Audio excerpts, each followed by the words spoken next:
Hello NFL fans, my name is Mitchell McGuire and I will be filling in you and everything NFL with my videos.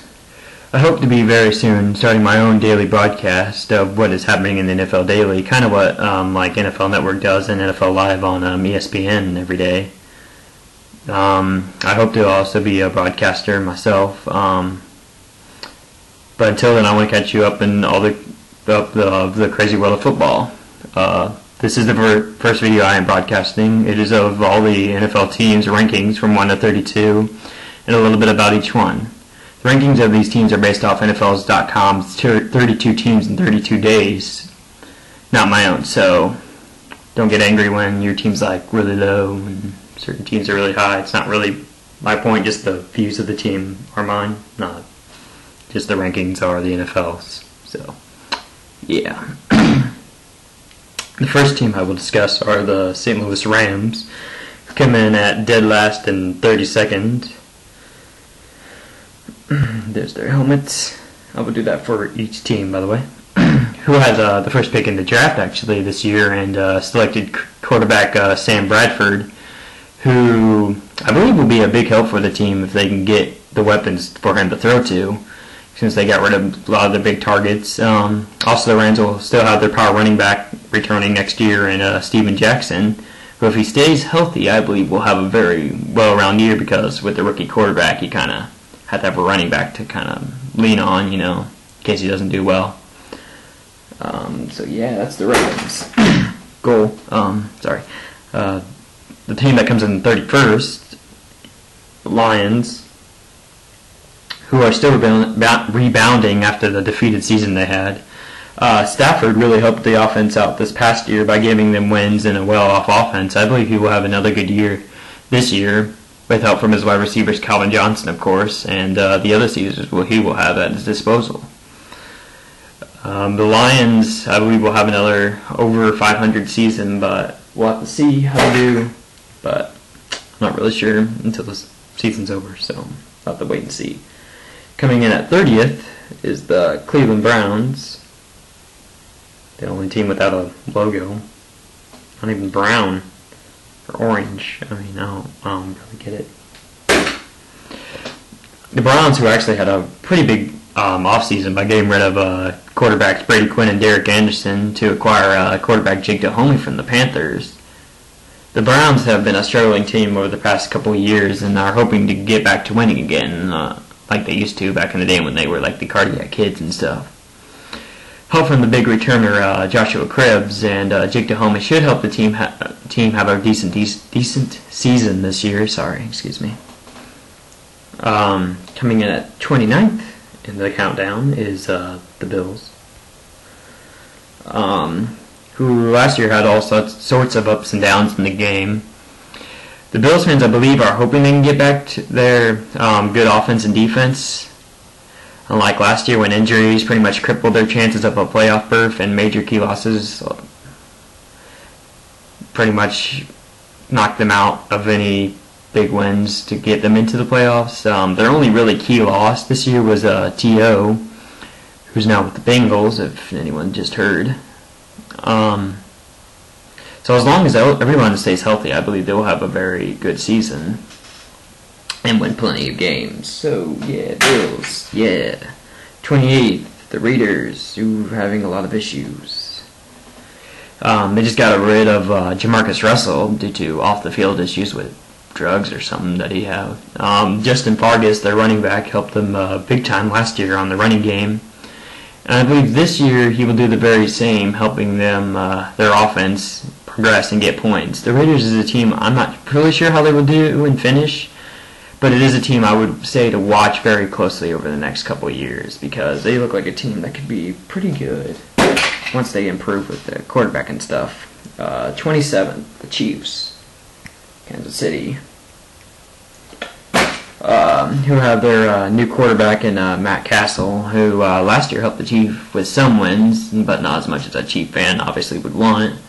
They got rid of their star running back Larry Johnson, and their other running back Priest Holmes retired. The wide receiver Bowie actually really, I believe, stepped up and helped out and get the Chiefs get some points on the board. But if the Chiefs really want to get wins and big points, they need bigger options for the quarterback to throw to and use, obviously. The 26th team are the Buccaneers, who I believe this year actually be an okay-ish team record-wise, but issues with a weakened defense and not as much big stars on offense may hurt their chances over an over 500 season. But I believe we'll have to wait and see in how they do. The Eagles, which I'm sorry, Eagles fans, I do not have your helmet, so I will use this helmet in place of it. Yeah, enjoy that little big. You can imagine there's an Eagle helmet there. Pretend. I might paint over it later just so you guys are happy. The Eagles, who just actually got rid of Donna McNabb, their main starter over the past couple of years, and named Kevin Cobb as their starter, so it's a new day for the Eagles fans, who are still really hoping for a championship of some sort. The Eagles will still have Vic as their backup in case, so yeah. They also got rid of running back Brian Westbrook, who's talking actually to the Redskins, who have McNabb, so it'd be kind of weird if they get paired up together.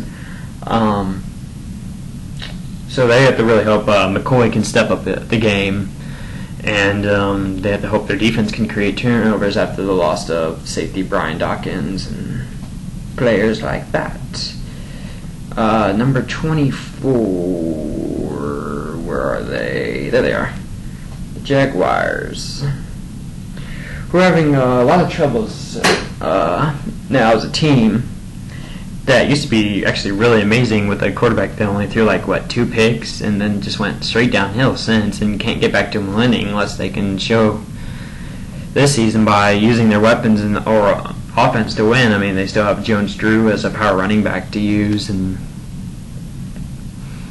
so we'll have to wait and see. I think the defense is probably what's really hurting them right now, but we'll have to wait and see how they finish. But like I said, they were ranked 24th, so it doesn't look like they're going to do much good.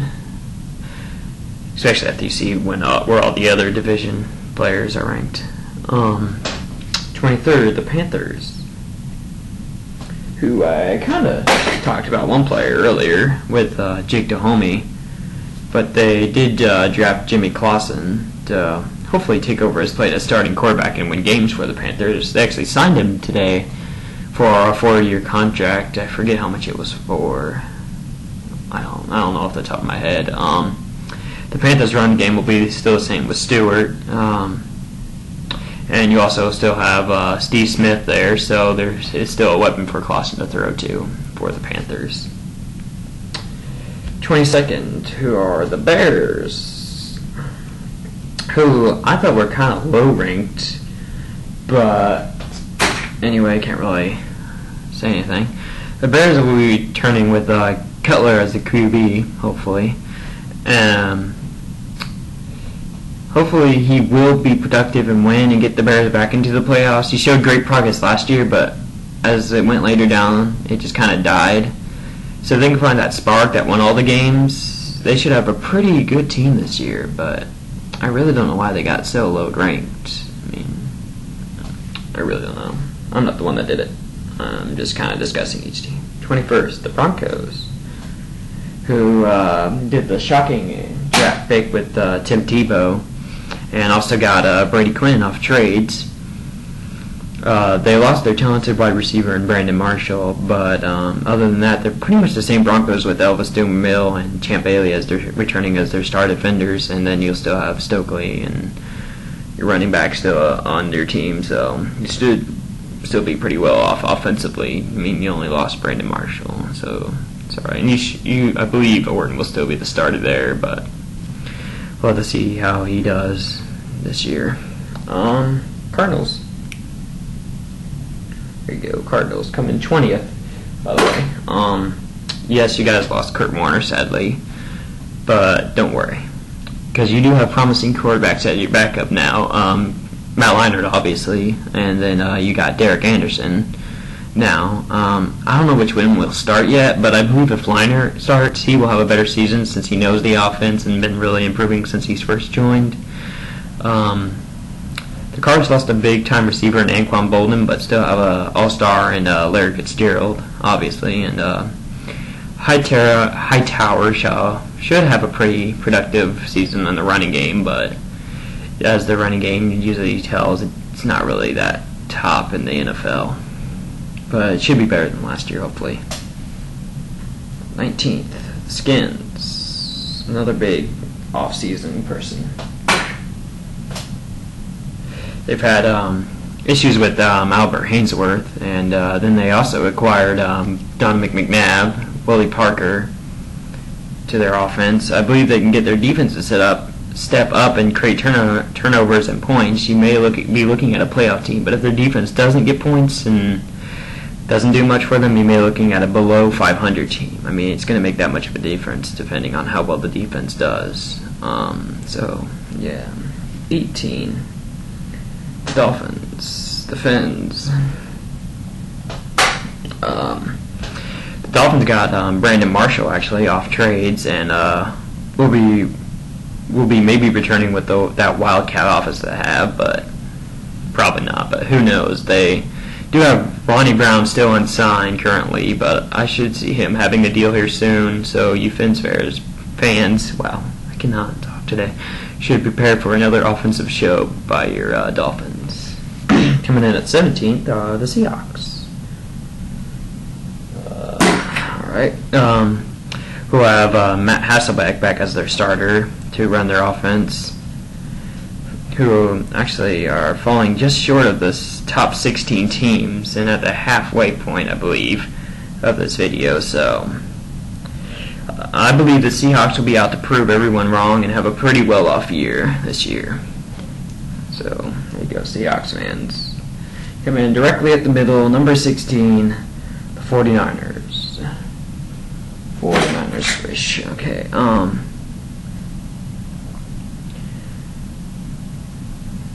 They will have their power running back Frank Gore returning in the backfield this year. Still don't know who the quarterback will be this year, but whoever it is will have powerful weapons to throw to, like Crabtree and Davis, obviously, to toss the ball around to. So I believe their offense should have a pretty productive year. The defense is another one we'll have to kind of see how they do. They have a pretty strong linebacking core and stuff like that, so we'll have to see how they do there.